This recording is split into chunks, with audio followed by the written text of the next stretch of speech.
एक महान ऋषि ब्रह्मज्ञानी महर्षि वशिष्ठ के पुत्र, ग्रहों के खोजकर्ता और ज्योतिष विद्या के जनक कैसे एक स्त्री के यौवन से इतना व्याकुल हो गए। उस स्त्री की कौन सी शर्तों पर उन्होंने उसके साथ संभोग किया और कैसे यह घटना भारत के इतिहास के सबसे भीषण युद्ध का परिणाम बनी। वीडियो को आखिरी तक जरूर देखें। इस प्रसंग से जुड़ा कोई और सवाल आपके मन में आए तो कमेंट करें। इस वीडियो को लाइक और चैनल को सब्सक्राइब जरूर कर लें। भारतीय ज्योतिष विद्या के जनक महर्षि पाराशर बेहद विद्वान और योग संपन्न ऋषि थे। महाभारत और श्रीमद् भागवत महापुराण में वर्णित सत्यवती और महर्षि पाराशर की प्रेम कहानी वासना और नियति की कहानी भी है। यह महान ऋषि वेद व्यास की उत्पत्ति की मूल कहानी भी है। कहते हैं एक बार महर्षि पाराशर भ्रमण करते हुए यमुना नदी पार करने के लिए एक नाव पर सवार हुए।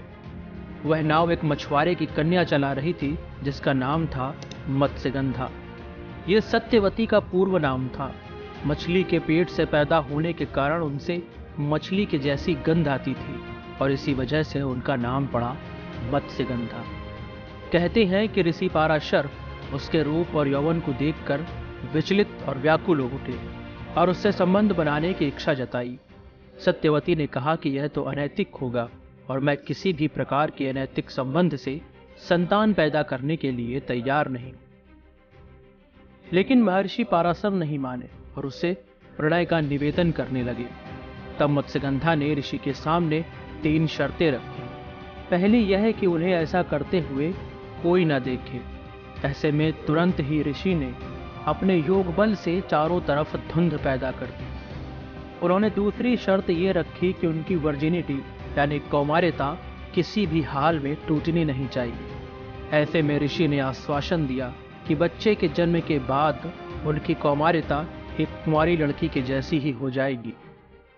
और तीसरी शर्त के रूप में उन्होंने महर्षि पाराशर से एक वरदान मांगा कि उनके शरीर से आने वाली मछली जैसी दुर्गंध एक उत्तम सुगंध में परिवर्तित हो जाए। तब पाराशर ऋषि ने उनके चारों तरफ एक सुगंध का वातावरण निर्मित कर दिया जिसे कई मील दूर से भी महसूस किया जा सकता था। इन 3 शर्तों को पूरा करने के बाद सत्यवती और ऋषि पाराशर ने नाव में ही काम संबंध बनाए, जिसके परिणाम से एक पुत्र हुआ जिसका नाम रखा गया कृष्णद्वैपायन। और यही पुत्र आगे चलकर महर्षि वेदव्यास के नाम से प्रसिद्ध हुआ। धृतराष्ट्र, पांडु और विदुर को महर्षि वेदव्यास का ही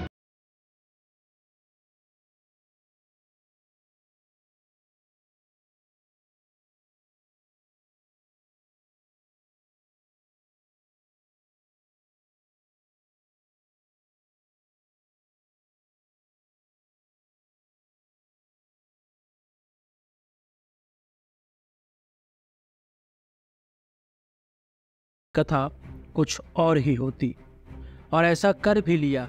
उसके बाद अगर वो महाराज शांतनु से विवाह ना करती तो भी महाभारत का इतिहास कुछ और होता। धर्म, अध्यात्म, वेद और पुराण के तमाम रहस्य की जानकारी के लिए इस चैनल को अभी सब्सक्राइब करें। नमस्कार।